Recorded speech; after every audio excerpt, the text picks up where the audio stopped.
सफल कर कल्याण कर शंकर आणि तुझे गोड नाम पात अखंड राहू दे. हे ईश्वरा सर्वांना चांगली बुद्धी दे, आरोग्य दे, सर्वांना सुखात आनंदात ऐश्वर्यात ठेव. सर्वांचं भलं कर कल्याण कर रक्षण कर आणि तुझे गोड नाम पात अखंड राहू दे.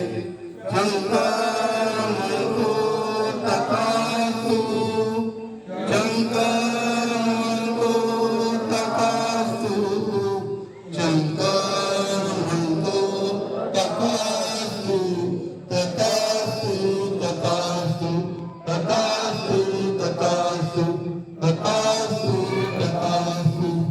ओम शांती शांती शांती. ओम शांती शांती शांती. ओम शांती शांती शांती. गणपती बाप्पा